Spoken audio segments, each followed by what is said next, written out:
Evening, everybody. Welcome out to Cabinet on the 7th of March 2023. Good to see you all.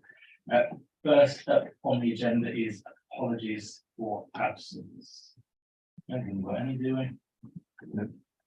No, okay, brilliant. Next item up then is declaration of interest. Councillor Reading. Thank you, Leader. Just in case anything was to come up under our training paper tonight, I need to declare that I'm the director of the council's leading company. Brilliant, thank you. Any more? Simon. Thank you, Chair. I should probably make the same declaration. Brilliant, thank you. Although, and Kerry as well. Yeah, go for it. Yes, same declaration as a director of the LAC. Brilliant, thank you both. As those are all non-pecuniary interests, and as Kerry and Simon don't have voting rights this evening, I imagine most of you will remain in the room if we do, and you won't have to leave, although obviously we won't take part in the debate. And just before we get into the substance of the agenda, then just should probably note at this point that today we learned of the passing of former councillor Brian Chrissy, who served as a Labour councillor for Chathamede Ward from 91 to 2003. And before my time, but some of you no doubt would have known him, if not here at the District Council, then through his service as a City Councillor and former Mayor of Lichfield, and much more recently as the Honorary President of Lichfield Arts and the Fuse Festival, etc. I'm sure we've greatly missed by many right across the districts, and I know that we'll all take time at our next full council meeting to comment on his life and to remember him there. Right, on to the agenda for this evening then, we have got, first of all, the Staffordshire Sustainability Board Communications Plan. Councillor Lax, over to you. Thank you, Leader. You read Staffordshire Sustainability Board Communications Plan and you think, oh, a communications plan. But actually sitting in this are some great events that are going to be coming up, not only in our district, but across Staffordshire. And what the Sustainability Board has done is bring together representatives from the cabinets of all the districts and boroughs across Staffordshire to share what they're doing, look at what can be done going forwards, and indeed for Lichfield, our ecology manager, Mr. Charlesworth, and myself went to the last SSB but one, and they all wanted to know about our No Mow May initiative, which there'll be a press release in due course. But it's all about protecting habitat, etc., and not mowing where we don't need to. And they listened to this, and all the other councils wanted to adopt that approach. And likewise, we can learn and look at what we can do across the district. So when you look through this, it's aiming to raise awareness. Everybody wants to do this, don't we? The impact and threat of climate change and the steps we can take to reduce carbon emissions and our impact on the environment. But it is also aiming to really engage with our residents, our schools, our community groups to raise this awareness and involve them in what we're doing across our district to make, try and get the most positive outcomes we can. And I think that's really good. So as you scroll through it onto the appendix, you will find a list of events and initiatives through the coming year, and it would be my intention to post these on our Climate Change Resources Hub button on our website, and we will be going out to the various groups and saying, do you want to join in, etc., because it lists out the really important days in the calendar, such as the Big Green Week, National Earth Day, messages, etc., etc. But it really drives forward what we can do as a council to support events, activities, and our residents. And I think it's so important our schools in what can be done to fight climate change. So I commend it to you. And with the recommendations, which I will go back to.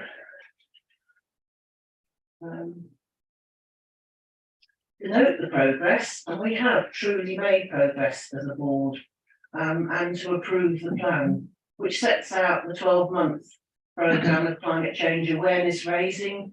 And this is a very important thing, behaviour change activity, how we can promote climate change awareness in such a way that we get buy-in across all ages, all communities to contribute to fighting the impact of climate change. So thank you very much. Anybody got any questions? Thanks, Councillor Atkinson. To you, Councillor Smith, and Councillor Ridley.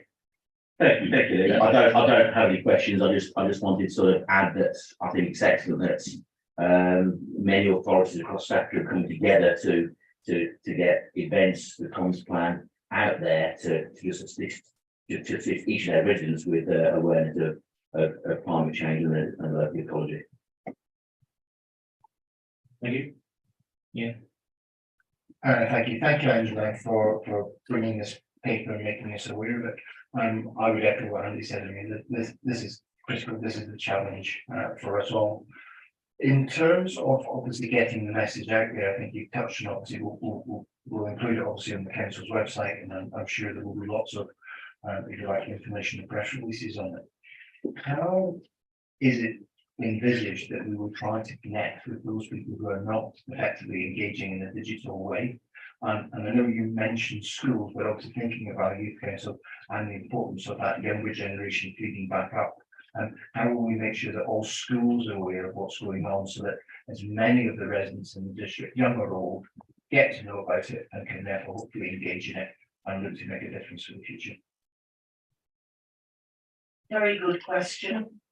I think when you look at we've got the main days, which will come across, I think, on main news channels, to be honest.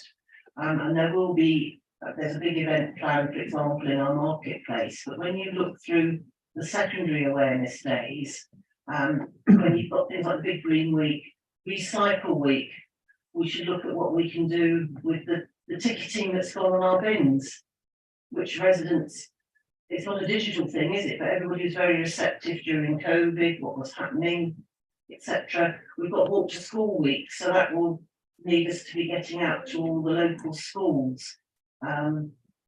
Plastic free, yes, we've got a lot of comms work to do. So I haven't got an answer yet. I'm due to sit down with our climate manager and ecology manager and plan what we can do, working with our partners, particularly South Staffs, the Staffordshire Nature Network, etc., to make the most of our partners to get the message out there. To answer your question.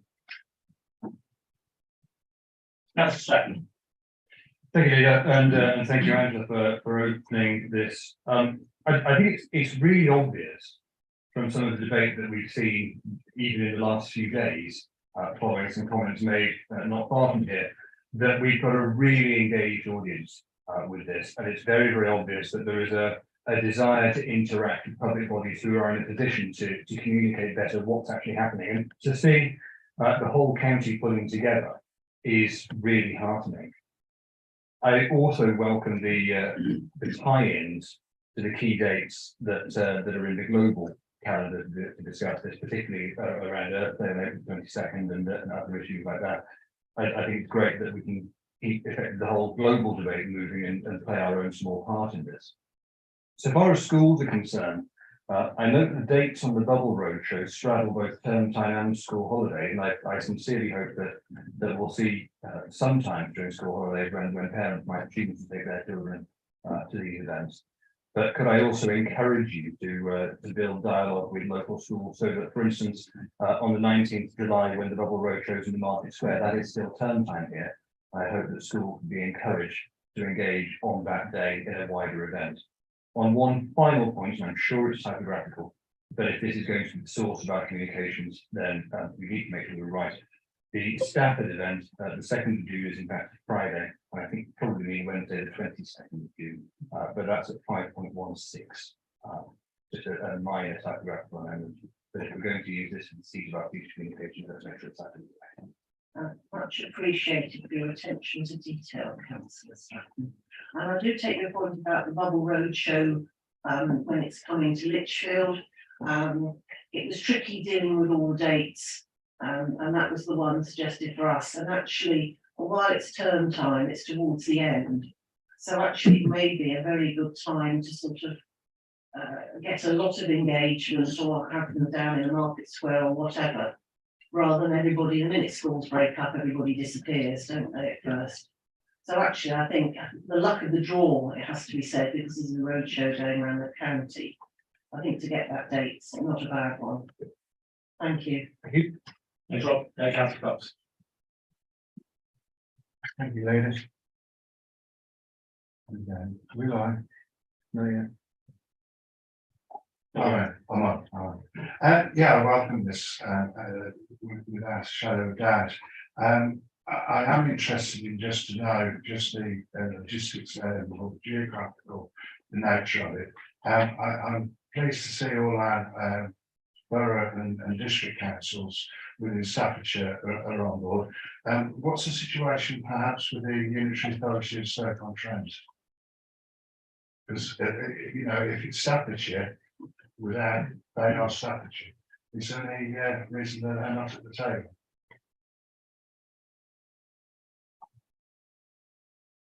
I can't answer that. They're a separate authority, aren't they? So they'll have their own plan presumably, which is separate. They don't come to the SSB because they, as the leader said, they're separate to us. We do get comms from them about what they're doing, but they don't fit within the same sort of models as the districts and the boroughs. So that I am sort of saying that it makes sense. Thank you. And my second point, in terms of if I understood correctly, certainly the youth council, one of their priorities is climate change. So I am sure, obviously, at some point, communication with them would be very good. I think they've certainly they're still putting it together, but their agenda is going to be interesting, and I think it'll be key to get their views. Well, thank you, because before we started, I mentioned to the chief executive, what's the best way of getting this out to the right audiences in the right way. So it will need different things for different places. So with the youth council, that will be fed in the right way, schools another way. So we'll have to sit down and do our own comms plan to follow this comms plan up. But I think it's really good and really positive. Because it is there's things going on throughout the year on many different topics. Great, thanks, Councillor. No more questions, let's go to your recommendations.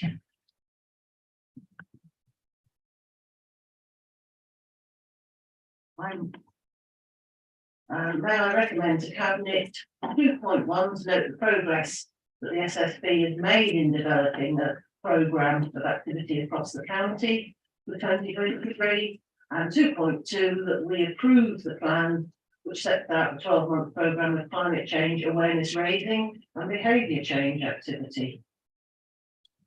Thank you. All those in favour show. Brilliant, unanimous. Thank you all very much. On to the next item, which is the council tax discretionary policy. Councillor Strachan, legacy and support of the paper you previously brought to the council tax local support scheme, which is supported by I am indeed, and I'd like to thank at the very outset, Mrs. Barton and all of the staff that have been concerned with this throughout. It feels like we're really coming to the end of the journey here.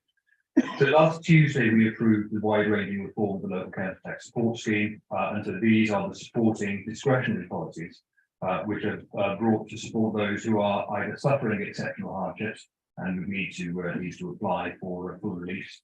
And then there's also a scheme under Section 13A of the Local Government Act for those who are adversely affected by these reforms, and to which we are committed to use discretionary policy to bring through and alleviate their the pressures that they will find. The policy is presented in full as Appendix 1, and I'm sure we all have read it. I'm just going to suggest very briefly that this is a comprehensive, but also a proportionate policy. It will mean that reliefs are evidence-based to ensure that resource is allocated effectively and to balance any risk of abuse, while still ensuring that the maximum number of people are supported. And there is a supporting policy for recovery where reliefs have potentially been overpaid or paid by mistake, which again protects this authority where error may fall in. But these are positive changes, Leader. I think they complete the reforms now. It wasn't quite a complete reform without these coming through. I'm hoping that this will stop the eyes and cross. Brilliant. Thank you, Councillor Strachan. Councillor Evie. Thank you, Ashley, and thank you, Rob, for the paper. A couple of questions, if I may.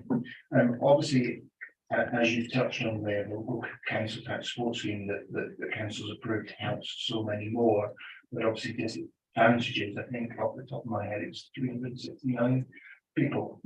Do you feel that the budget that's obviously being requested in this paper in terms of monies to help alleviate, does that address the issue that the 369 will have in full, or does it leave a shortfall? That's question one.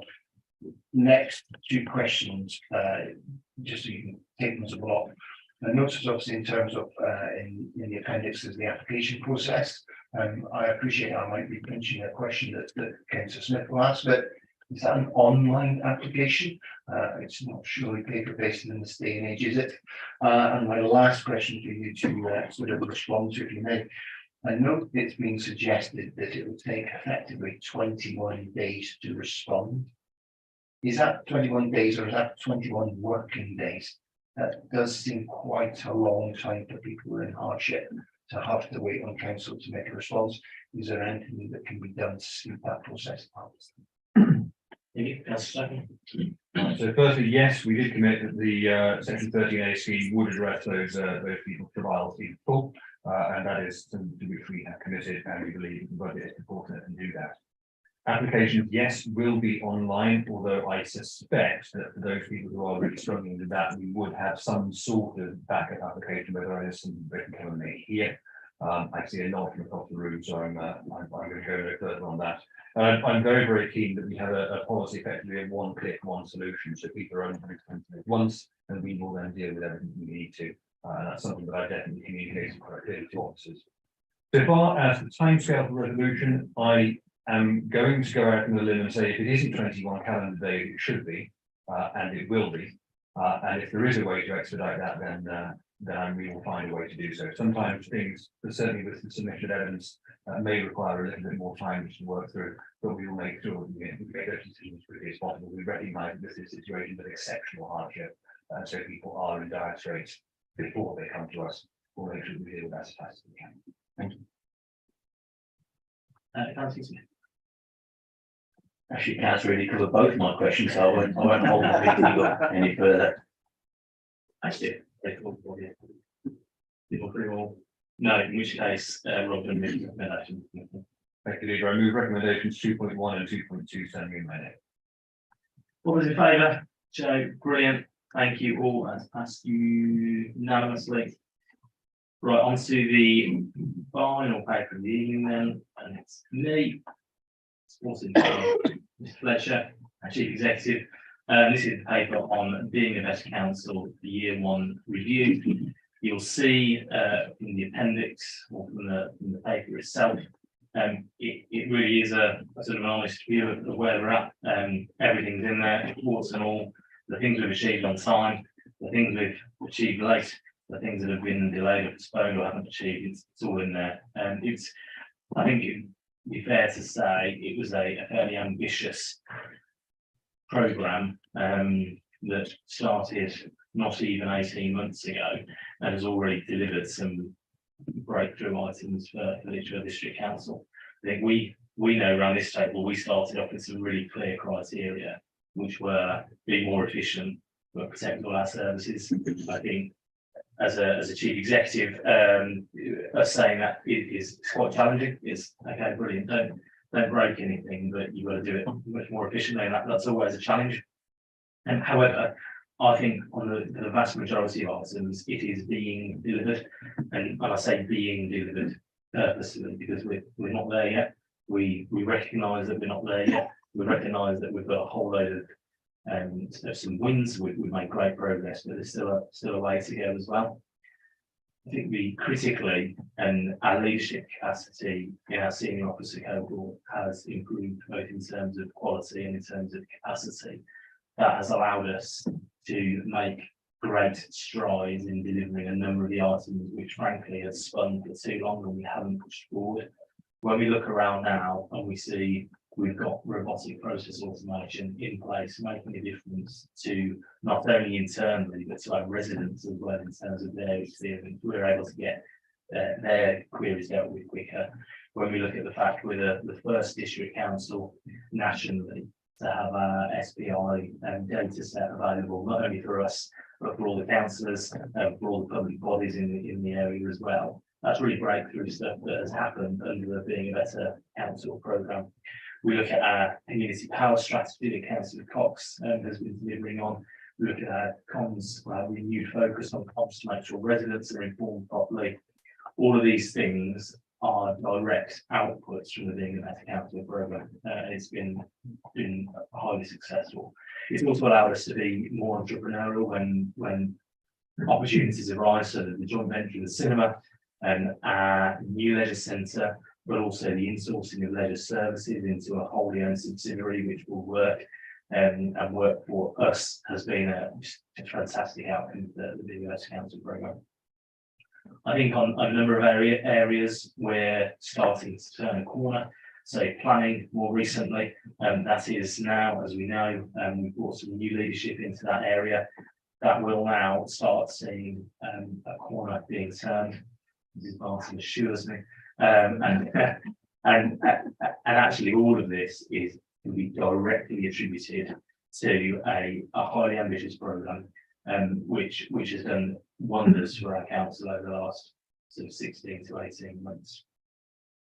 The recommendations which are in front of you are that we review the progress to date of the programme and the indicators of success set, but also that we agree the need to become entrepreneurial in order to continue our improvement.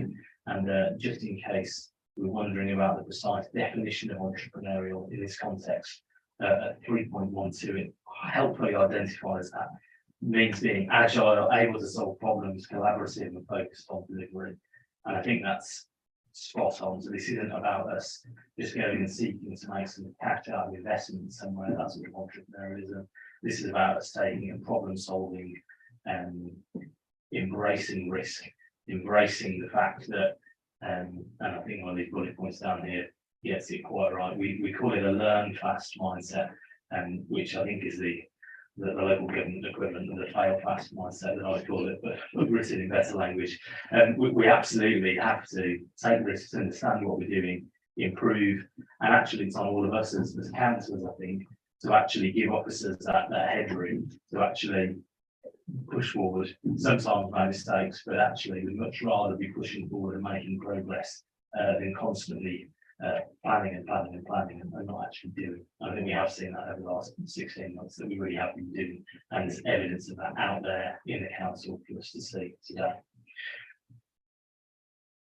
So those are your recommendations. Happy to take any questions. That's really it. Thank you, Leader. I would take this opportunity to echo your warm words of thanks to Simon and his team. None of this would be possible without them. I think there's a little danger tonight that anybody watching this might think that we haven't got many questions to ask, but that's purely on the grounds that we've been living this with you as you've taken the council through the journey. And again, I would echo the words that you've used, Leader, of turning around and saying, you know, this is a huge success to you and your team. And what you've delivered, we've very much been along for the journey, and we've given you the support where you've needed it. We know, having been here perhaps longer than you, that the council was guilty in the past of working in silos, often being very inward looking and not seeking to serve its residents. So the fact that we're looking to turn that around and achieving it in many areas, again, is huge testament to the officers in the council. And please, I'm sure you do anyway, but pass on our thanks to them. I think for me, the one question that I would sort of like to understand, if you have a feel for it, is, as Doug has mentioned, you've transformed the organisation, and I'm sure in certain places, I know that people have chosen to take opportunities to move on elsewhere, and that's left us with some gaps.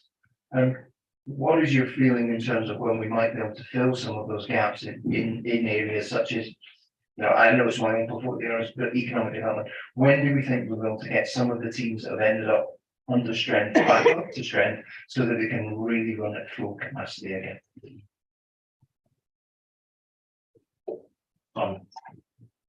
Thank you, Chair. So we are actively recruiting this year. That is one of our main priorities, to fill the gaps that we have in the organisation as a consequence of the change process that we've just gone through. So in particular, the roles in your area, councillor, are, I think they're at the very top of the list in terms of priorities as well. So I think there are around 10 or 15 roles that we would like to try to fill this year, and that is very much the ambition. And what we are seeing as we are filling some of those roles in the new organisational structure is new skill sets and new drive and new passion and new challenges coming into the organisation, which I think benefits further the being a better council programme. Thank you. Thanks, Tommy's answer your question. Angie. Thank you. I'd just like to endorse councillor Eadie's comments to you and the team. I won't go into the specifics, but I know as a cabinet member and as a ward councillor, I've seen the difference it's beginning to make now, the things that have cropped up in my ward and across the council. And it's not just about the frontline services, it's what goes on behind. But on that front, my question was, and it may come under data-driven council, but the IT strategy. I know you and your team inherited a mix of different operating systems for different functions, and some are working better than others. So I just wondered where you've got to, on what's working, what is not helping officers deliver the services so much that they would like to. I'll answer this one with one, Chair. No, it's a very good question, and IT continues to be the one area that I'm most disappointed about in terms of our overall progress. So some of the fundamentals, without wishing to bore members of cabinet and or anybody that's watching as well, IT is changing. So we are a very traditional organisation with a lot of our IT kit sat, as they call it, on premise, whereas most modern organisations are talking about putting things into the cloud. We're midway through that journey, and what that's caused is a significant pain, because we don't know if we want to be a modern cloud-based IT provider or IT user, or whether or not we want to be a traditional user. And so that's meant that we've got the wrong skill sets in the team to help us to move forward. And some of the really basic things like access to our network in the morning sometimes can be quite challenging. So those are the things that are holding us back. What I can say in response to that is that we recently commissioned a partner for the next 12 months who are specialists in the local government space. They're specialists in that cloud transformation. We can't expect the next 6 months. And I'm looking at this as Barton again, for us to leap forward in terms of the reliability of our IT system. Thank you. I just highlighted it because there's nothing worse when you're an employee in an organisation or officers wanting to deliver a first-class service in lines with all being a better council, and the IT is holding you back. Yeah. So I'm pleased to hear that. I look forward to what is now going to be achieved with what you put in place for the year ahead. Thank you, Councillor Smith. Thank you, Doug. I don't actually have any specific questions, just a couple things I want to kind of highlight. I mean, I've been on this council longer than you, leader, now, but I think it's getting up to 12 years. And for me, this is the best programme I've seen come out of this council so far. I think it's got us to a point where we can modernise for the right reasons, and the right reasons are we can modernise to make our district a better place for people to live in.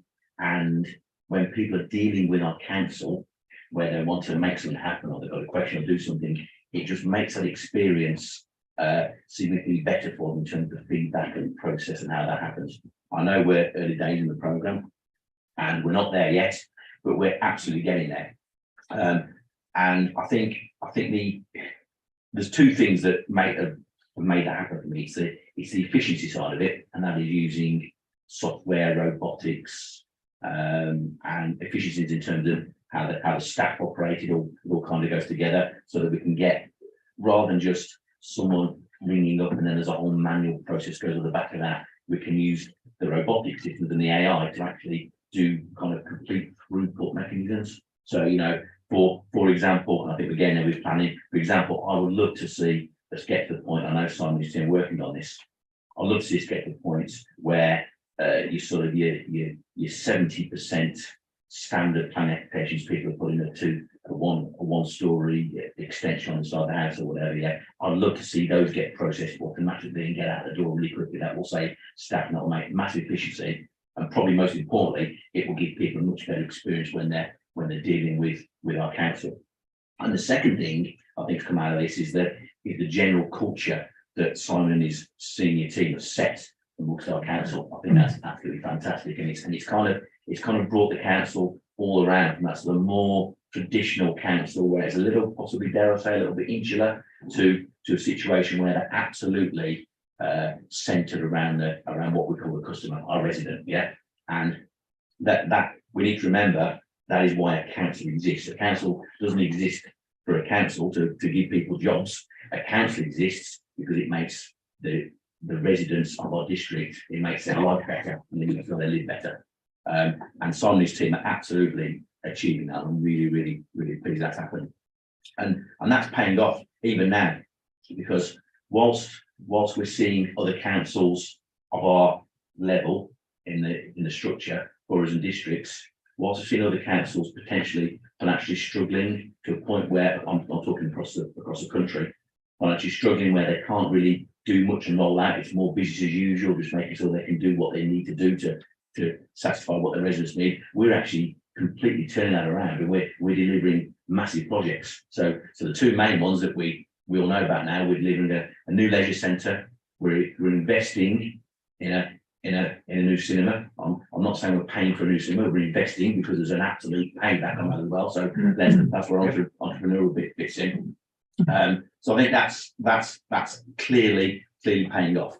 And I haven't really got a question, I've got more of a messagery. I would like to absolutely roll on now with the robotic side of it, to make sure that we do a lot more sort of automatic throughput when people deal with the more mundane aspect with our council.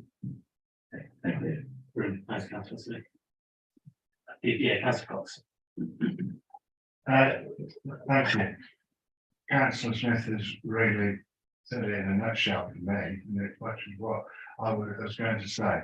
I know this is, we're not trying to say who's been on the council the longest, but I've stayed 20 years now. And I have to say, I've never been so more excited about the visionary and the forward thinking that this authority is now undertaking. I'm not saying there was a lot of bad in the past, but there's a lot of good coming forward. And I think it is the forward that we must really move with. And as also Councillor Smith alluded to, we have got some exciting projects to deliver upon. And yes, there will be a few hiccups, no doubt, on the road. At the end of the day, whilst Councillor Smith is saying about robots, but we're also human here, and the human element of it will also deliver that hiccup. But let's not get caught up about the hiccup. That's where you learn from the lessons. And as long as we're quick to react, then that's exactly what we should be doing. So I really welcome what's happening here. I'm excited, and I think it's good news. Brilliant, thank you. Councillor Strachan, would you like to round us off?